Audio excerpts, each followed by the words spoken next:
اسلام کتنا پردہ غیبت میں ہے، فقط امام ہی پردہ غیب میں نہیں ہے، ابھی تو اسلام بھی پردہ غیب میں ہے۔ ذرا اگر انسان سوال کرے، ارے جس نبی نے اپنے بعد فوراً بتایا ہو میرے بعد میرے 12 جانشین ہیں، اس کا یہ بیٹا ہوگا، اس کا یہ بیٹا ہوگا، وہ فلاں کا بیٹا ہوگا، ماں کا نام یہ ہوگا، تاریخ ولادت یہ ہوگی، تاریخ شہادت یہ ہوگی، زمانہ یہ ہوگا، تو نہ کسی کے پتہ نہ کسی کے خاندان، اس کو مان لیا مسلمانوں نے، لیکن جس کے بارے میں سب کچھ پتا ہے نہیں مانتے تو۔ اور اس کے بعد بھی میں کہتا ہوں نبی کی یہ حدیث اتنی سچی ہے، اتنی سچی ہے کہ نبی نے اپنے بعد والوں کے نام بتائے ہیں۔ جو لوگ حج کرنے کے لیے گئے ہیں وہ جانتے ہوں گے مسجد نبوی میں ایک ایسی جگہ بھی موجود ہے جس پہ 12 کے 12 اماموں کے نام لکھے ہوئے ہیں۔ یہ دلیل ہے اس بات کی، باطل مٹ جاتا ہے، حق رہ جاتا ہے۔ ایک صلوات پڑھ دے محمد والے محمد پر۔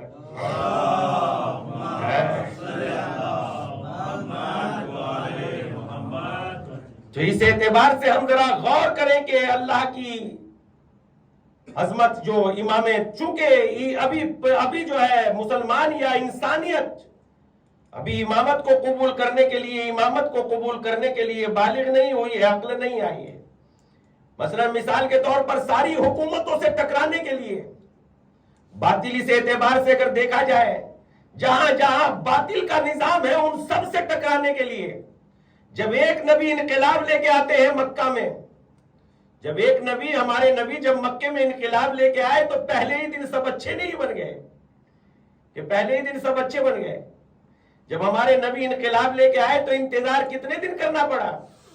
40 سال تو انتظار، اعلان بعثت کا انتظار میں 40 سال لگ گئے، 40 سال اعلان رسالت کے انتظار میں 40 سال لگ گئے۔ اور اس کے بعد جو ہے پھر بھی اعلان رسالت کے بعد سب فوراً نہیں بدل گئے، 13 سال لگ گئے مکے میں تبلیغ کرتے کرتے اور انقلاب نہ لا سکے۔ اور جب 14ویں سال جو ہے پیغمبر اسلام نے ہجرت کی اور مدینہ پہنچے، انقلاب کا آغاز تب ہوتا ہے۔ ایک چھوٹے سے خطے میں انقلاب لانے کے لیے 14 سال لگ جاتے ہیں، ساری دنیا میں جو انقلاب لے کے آئے گا 1400 سال تو ہونے دو۔ ایک صلوات پڑھ دیں محمد وآل محمد پر۔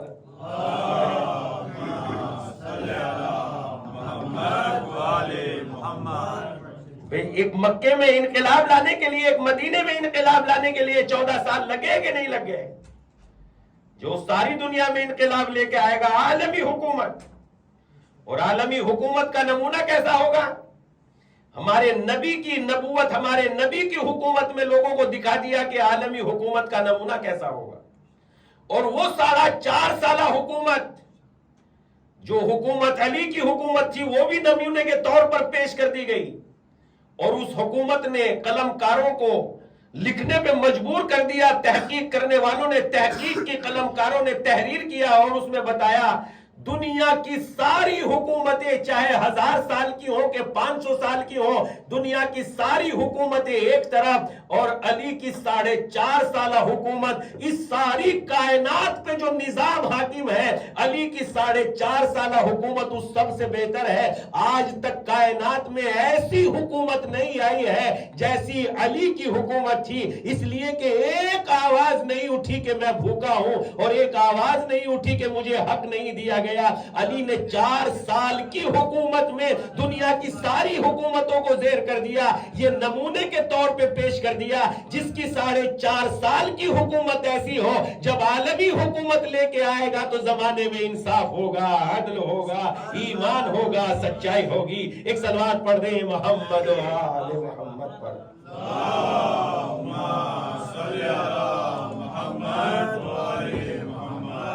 زمانے میں سچائی ہوگی، زمانے میں عدل ہوگا، زمانے میں انصاف ہوگا۔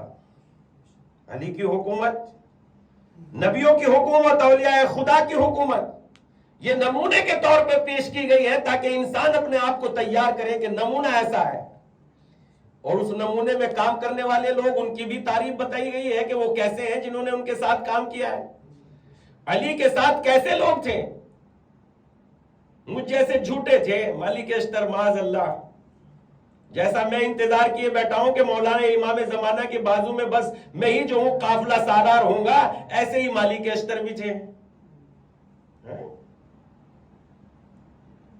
پہلے مالک اشتر کی پاکیزگی، ان کی شرافت، ان کی نجابت، ان کی ایمانداری، ان کی سچائی کے بارے میں ذرا غور کریں اور پھر اپنا اندازہ کریں کہ جب ہم ایمان کے اس درجے پہ پہنچ جائیں گے جہاں مالک اشتر ہو، جہاں جناب سلمان فارسی ہو، جہاں قمبر ہو، تب کہیں انتظار کریں کہ ہم بھی ان کے شانہ بشانہ مل کے کچھ کام کر سکتے ہیں۔ اگر ایسے نہیں بن سکتے تو انتظار ایک دھوکہ ہے، اس کے علاوہ کچھ بھی نہیں ہے۔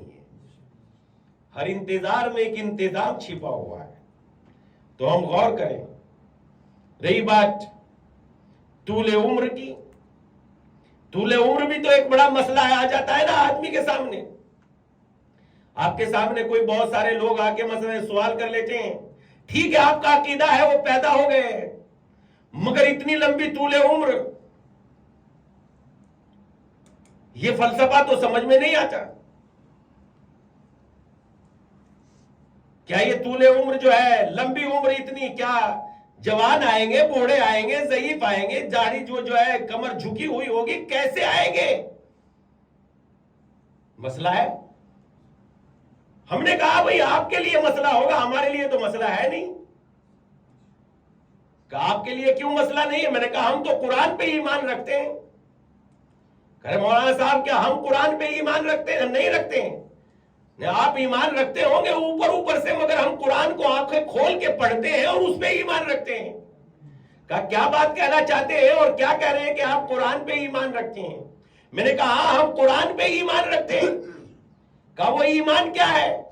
ہم نے کہا سورہ کہف ہم نے پڑھی ہے، اور سورہ کہف میں اللہ نے کہا ہے ہم نے ان لوگوں کے اوپر جو نجاشی کی جو ہے کیا اس بادشاہ کا نام کیا ہے، اس کی جو ہے مخالفت کر کے، دقیانوشی بادشاہ کی مخالفت کر کے جو نکلے تھے اس کے دربار میں اور اس کو خدا ماننے سے انکار کر رہے تھے، ہم نے انہیں غار میں سلا دیا۔ خدا کہہ رہا ہے ہم نے انہیں غار میں سلا دیا، اور پھر خدا اسی سورے میں کہہ رہا ہے جب ہم نے انہیں غار میں سلا دیا تو 309 سال کے بعد ہم نے انہیں اٹھایا، اور جب 309 کے سال کے بعد، قرآن میں یہ تفصیل بالکل نہیں ہے کہ وہ سوئے تھے جوان، اٹھے تھے بوڑھے، وہ سوئے تھے بالکل صحیح، اٹھے تھے ریزہ بریزہ، بلکہ قرآن کی تفسیر سے یہی پتا چلتا ہے کہ 309 سال کے بعد جیسے سوئے تھے ویسے ہی اٹھے ہیں۔ جب خدا سلا کے ویسا ہی اٹھا سکتا ہے تو پردہ غیب میں جیسا بھیجا تھا ویسا ہی واپس لانے کی بھی طاقت رکھتا ہے۔ ایک صلوات پڑھ دیں محمد و آل محمد پر۔